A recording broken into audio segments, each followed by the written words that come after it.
गुटखा गुटखा म्हणलं की सर्वसामान्य लोकांच्या व्यसनाचं एक प्रमुख साधन बनलंय.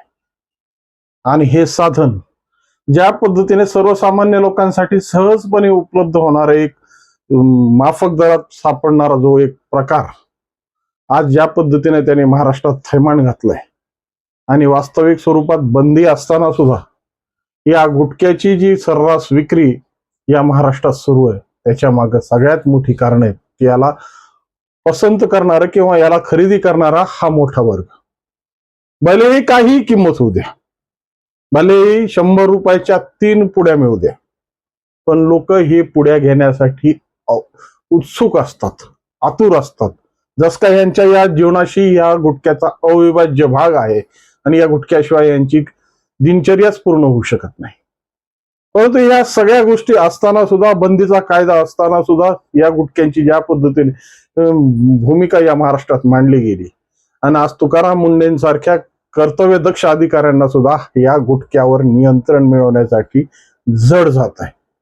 त्याचं प्रमुख कारण म्हणजे या गुटख्याबद्दलची लोकांमध्ये असलेली आसक्ती आणि या आसक्तीचं धोरण बघून याच विभागात कार्यरत असणारे भ्रष्ट अधिकारी, भ्रष्ट पद्धतीने वागणारी लोक आज याच गुटख्याला मार्केटमधला प्रमुख साधन बनवत आहेत, स्वतःच्या कमाईचं मोठं एक स्त्रोत बनवत आहेत आणि या स्त्रोतामुळे खऱ्या अर्थानं सर्वसामान्यांचं जीवन हे धोक्यात घालण्याचा प्रयत्न सुरू आहे. याच संदर्भात आपण आज विश्लेषण याच विषयावर करणार आहेत.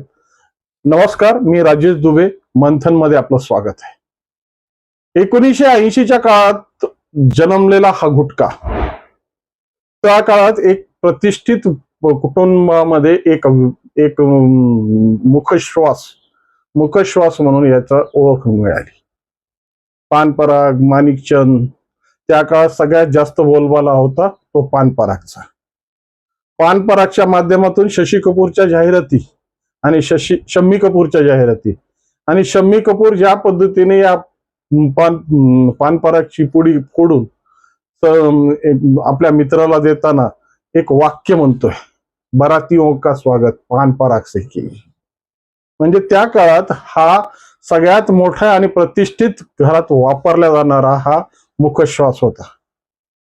मुखश्वास यामुळं सामाजिक परिस्थितीमध्ये याची उत्सुकता वाढत गेली आणि त्यावेळेसच्या दूरदर्शनावर झळकणाऱ्या जाहिराती या सर्वसामान्य लोकांना या गोष्टीचं आकर्षण म्हणून केंद्रबिंदू झालं.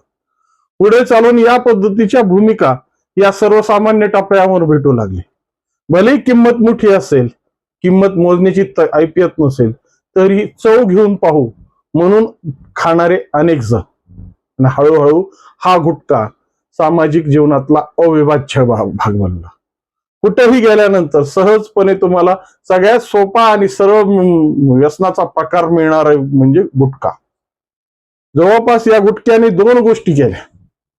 एक तर सर्वसामान्यामध्ये व्यसनाधीनता वाढवली, तर दुसरीकडे बेरोजगारीवर खूप मोठं निर्मूलन सुद्धा याच गुटख्याने केलं. कारण की ही गुटखा विकणारी जी टपऱ्या आहेत ती जागजागी फुलू लागली.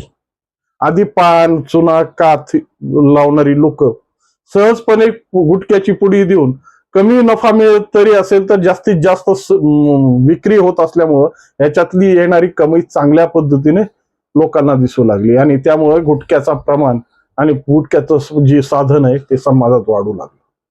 खऱ्या अर्थानं हा गुटखा 11 जुलै 2012 रोजी महाराष्ट्र शासनाने याच्यावर निर्बंध घातले आणि ज्या पद्धतीने या गुटख्याचे परिणाम सर्वसामान्य जनतेवर होत आहेत, त्यांच्यावर ज्या पद्धतीचे हानिकारक याचे परिणाम होत आहेत हे पाहून जेव्हा हे निर्णय घेण्यात आला तेव्हा खऱ्या अर्थाने या गुटख्याला सगळ्यात जास्त मुसंडी मिळाली.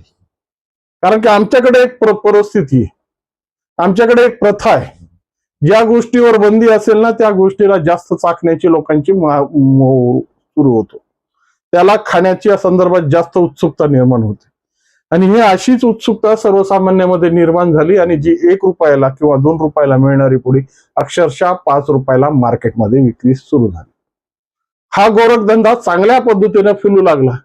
सगळ्या गोष्टी झाकल्या मुठीसारख्या होत्या. दूध पिणारी मांजर जशी डोळे झाकून दूध पिते त्या पद्धतीने या सगळ्या अधिकाऱ्यांच्या चांद्या होत होत्या. भले FDA असेल किंवा पोलीस प्रशासन असेल, प्रत्येकाला याच्यामधून कमाईचं साधन मिळू लागलं आणि त्या दुकानदारालाही पाहिजे त्यापेक्षा चांगली किंमत मिळू लागली. पण याच्या पद्धतीनं जो सर्रास चाललेला प्रकार, जो मार्केटमध्ये सर्रासपणे विक्रीला बंदी असताना सुद्धा सर्रास टप्प्यावर मिळणारा हा पदार्थ खऱ्या अर्थानं सामाजिक जीवन परिस्थितीमध्ये जीव घेणा ठरला. कारण की आधी कमीत कमी याच्या जबाबदाऱ्या तरी होत्या, आधी अगोदर या गोष्टीची मानकं तरी होती. पण जेव्हा बंदी आली आणि बंदी आल्यानंतर ज्या पद्धतीने ह्याचा जो दर्जा आहे आणि ह्याची जी परिस्थिती, ह्याला पाहणारच कोणी राहिलेलं नाही. सगळ्या देशामध्ये मंत्रालयासारख्या ठिकाणी सुद्धा या गुटख्याची विक्री होत होती, पण सगळे डोळे झाक पद्धतीने करून झाकली मुठ 1.25 लाखाची म्हणून आपली परिस्थिती झाकत होते. मंत्री संत्री सुद्धा याचे शौकीन होते. मंत्र्यांनाही सुद्धा यांच्या या खाल्ल्याशिवाय चैन पडत नव्हती. जेव्हा टेन्शनचं वातावरण झालं किंवा एखाद्या कार्यकर्त्याने एखादा नाही तो प्रश्न विचारला की ह्यांच्या हातातली पुडी फटकन फुटायची, तोंडात जायची. कारण की कंट्रोल, ज्या पद्धतीने आम्ही त्या अयोध्याताईचं बघितलं ना, कंट्रोल अयोध्या कंट्रोल, त्या पद्धतीने यांचा कंट्रोल अशा पद्धतीने व्हायचा. आणि या कंट्रोलमुळे खऱ्या अर्थानं ज्या पद्धतीने सर्वसामान्य लोकांची वाट लागली, खऱ्या अर्थानं शासनाने जर हा गुटखा मार्केटमधून संपवायचा असता, मार्केटमध्ये पूर्णपणे बंदी घालायची असली असती, तर खऱ्या अर्थानं टाचणी सुद्धा या शासनाच्या मनाविरुद्ध जाऊ शकत.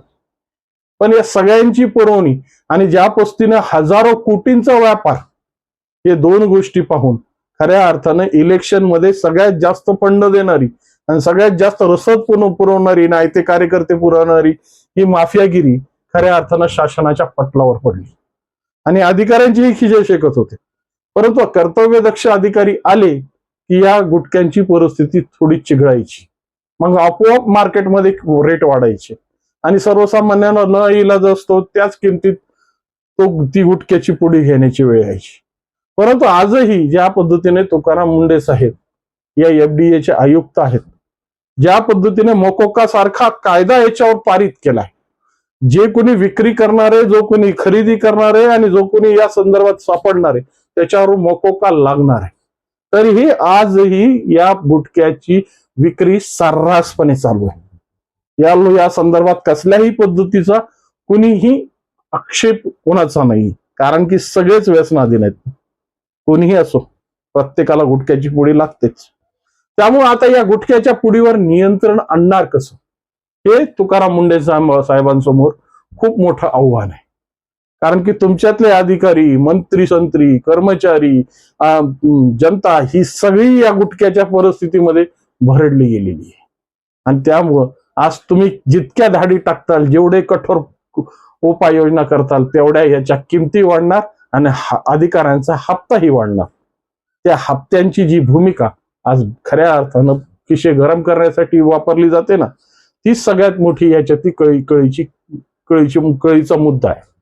परंतु खऱ्या अर्थानं जर या सगळ्या गोष्टीवर नियंत्रण आणायचं असेल आणि खऱ्या अर्थानं ही सामाजिक कीड जर कायमची संपवायची असेल, तर वास्तविक स्वरूपात ह्याचं उत्पादन करणारी जी मूळ यंत्रणा आहे, भले ती कर्नाटकात असो, मध्य प्रदेशमध्ये असो किंवा बिहारमध्ये असो, या सगळ्यांवर कडे निर्देश दिले पाहिजेत. जर या संदर्भात अशा पद्धतीच्या गोष्टी जर नाही बंदीच्या ठिकाणी सापडल्या, तर त्यांच्या खऱ्या अर्थानं त्यांच्यावर मोका या कायद्याअंतर्गत त्या कंपनी धारकांवर गुन्हा दाखल केला पाहिजे. जर अशा पद्धतीच्या जर भूमिका कुठेतरी प्रशासनाने घेतल्या, तरच खऱ्या अर्थानं ही कीड समाजातून जाईल. आणि आज ज्या पद्धतीनं तोंडाचे कॅन्सर म्हणा, आतड्याचे कॅन्सर म्हणा किंवा अजून मोठमोठे कॅन्सर म्हणा की ज्यांचे नावही घेता येत नाही, हे कॅन्सरांना थांबवण्यासाठी काहीतरी पुण्याचं काम तुकाराम मुंडे साहेबाला करता येईल.